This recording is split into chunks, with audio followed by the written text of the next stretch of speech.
सोचिए, अगर आपके दोनों हाथ और दोनों पैर ना हो तो क्या आप कभी तीरंदाजी के बारे में सोच सकते हैं? पर एक भारतीय खिलाड़ी ने असंभव को संभव बना दिया।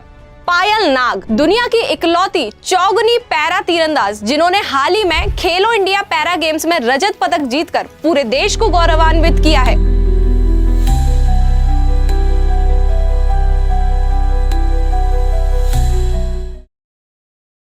6 अप्रैल 2026 बैंकॉक का एक ग्राउंड जहां वर्ल्ड आर्चरी पैरा सीरीज का फाइनल हो रहा है। एक तरफ शीतल देवी वर्ल्ड नंबर 1 पेरिस पैरालंपिक्स खेल चुकी हैं, दुनिया की सबसे डेकोरेटेड पैरा आर्चर हैं। दूसरी तरफ एक 18 साल की लड़की जिसके ना हाथ हैं ना पैर, चारों अंग कटे हुए प्रोस्थेटिक पैरों पर खड़ी है। कमान उठाने के लिए उसके कोच ने एक स्टील का डिवाइस बनाया है जो उसके नकली पैर से जुड़ा है और इस लड़की ने 139-136 से शीतल देवी को हरा दिया, गोल्ड मेडल जीत लिया। फिर दोनों ने साथ मिलकर टीम गोल्ड भी जीत लिया। उस दिन बैंकॉक में इंडियन नेशनल एंथम 2 बार बजा। जिस लड़की ने यह कारनामा किया उसका नाम है पायल नाग।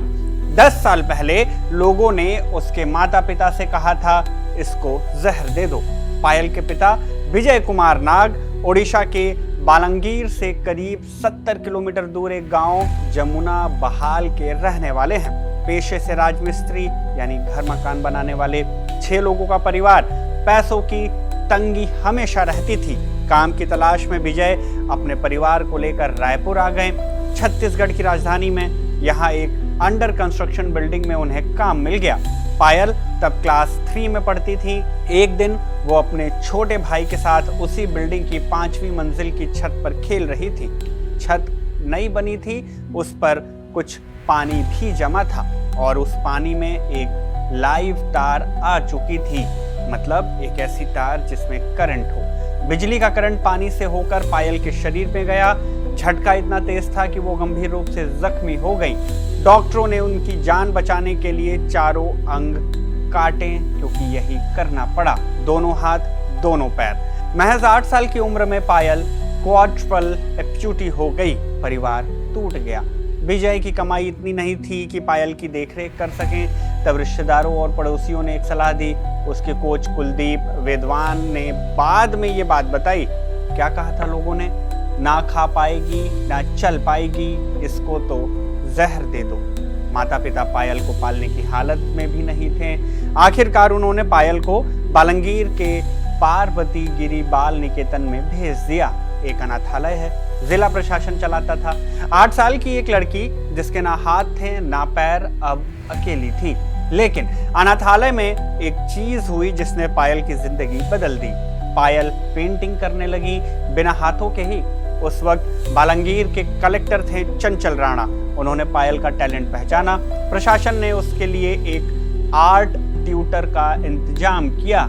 पायल ने अपनी कला इतनी निखारी कि जब ओडिशा की मौजूदा चीफ सेक्रेटरी अनु गर्ग एक बार विजिट पर आई तो पायल ने उनकी पोर्ट्रेट बना दी। गर्ग इतनी प्रभावित हुई कि उन्होंने सोशल सिक्योरिटी और दिव्यांग सशक्तिकरण विभाग को पायल की मदद का निर्देश दे दिया। फिर 2023 में एक ट्विस्ट आता है। पायल की पेंटिंग का एक वीडियो ट्विटर पर वायरल हुआ। वो वीडियो एक शख्स ने देखा। शख्स का नाम कुलदीप वेदवान, वही कोच जिन्होंने शीतल देवी को ट्रेन किया था। शीतल देवी जो पेरिस पैरालंपिक्स में इंडिया को रिप्रेजेंट कर चुकी हैं। वेदवान जम्मू कश्मीर के कात्रा में श्री माता वैष्णो देवी श्राइन बोर्ड की स्पोर्ट्स एकेडमी चलाते हैं। उन्होंने पायल की तस्वीर देखी, बिना हाथ बिना पैर वाली, और फैसला किया कि इस लड़की को आर्चर बनाना है। वेदवान ने खुद कहा कि शीतल देवी चैंपियन बनी, मुझे हमेशा यकीन था कि पायल भी बन सकती है। मैं बिल्कुल ऐसी ही किसी को ढूंढ रहा था। लेकिन पायल को अनाथालय से निकालना आसान भी नहीं था। आर्चर जैसा खेल जो वहां किसी ने सुना भी नहीं था, उसके लिए सबको कन्विंस करना पड़ा।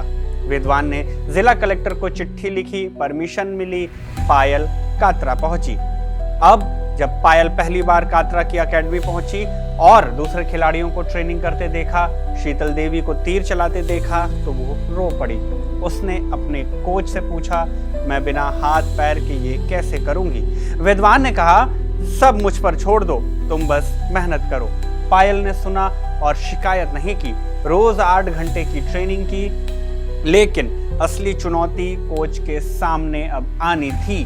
शीतल देवी के लिए वेदवान ने एक रिलीजर डिवाइस बनाया था जिससे वो बिना हाथों के तीर छोड़ सकती थी, लेकिन शीतल के पैर थे, पायल के पास वो भी नहीं। सवाल ये था कि कमान उठेगी कैसे।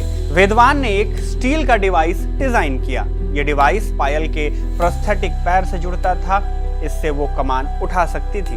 पहले 2 डिवाइस बनाए, दोनों नकली पैरों के लिए। 3 महीने लगे पायल को इस इक्विपमेंट के साथ ट्यून करने में। जल्द ही पायल 36 तीरों में 350 से 355 स्कोर करने लगी। ऐसे समझिए कि 36 तीर चलाए जाते हैं, हर तीर के लिए मैक्सिमम 10 पॉइंट मिलते हैं। 36 तीरों का कुल मैक्सिमम स्कोर होता है 360।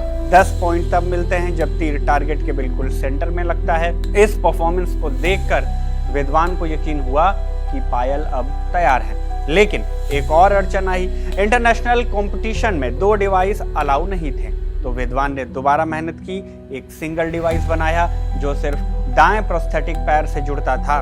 वर्ल्ड आर्चरी ने इस कस्टमाइज इक्विपमेंट को अप्रूव किया और पायल नाग दुनिया की पहली क्वाड्रुपल एम्प्यूटी आर्चर बन गई जो इंटरनेशनल लेवल पर खेल सकती थी। 2025 में Dubai Asian youth para games Payal का इंटरनेशनल डेब्यू होता है। फिर जयपुर नेशनल्स, यहाँ पायल ने वो काम किया जो किसी ने सोचा नहीं था।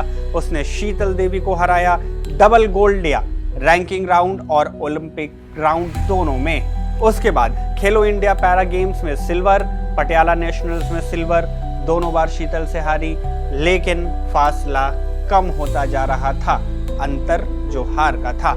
और फिर आया Bangkok world Archer para series compound women's का फाइनल, सामने शीतल देवी वर्ल्ड नंबर 1।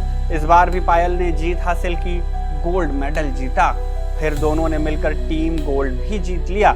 इंडिया ने इस टूर्नामेंट में कुल 7 गोल्ड जीते, कुल 16 मेडल, और ये रहा टॉप पर। जीत के बाद जब पत्रकारों ने पायल से एक्सीडेंट के बारे में पूछा तो उन्होंने कहा, आज मैं इसके बारे में बात नहीं करना चाहती, कभी और।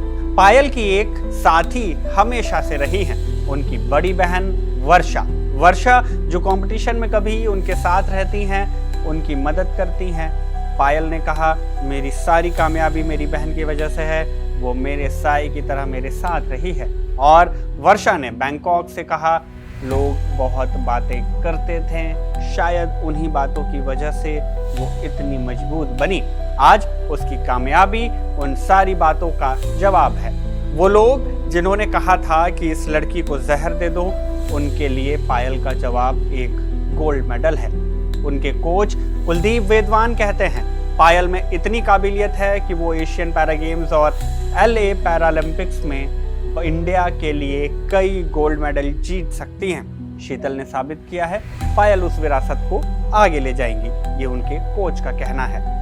फिलहाल पूरे देश में इनकी कहानी जोरों पर है, इनकी चर्चा हो रही है, लोग अपनी राय दे रहे हैं। आप भी अपनी राय और इनकी कहानी पर आपकी जो भी सोच है कमेंट बॉक्स में लिख भेजें।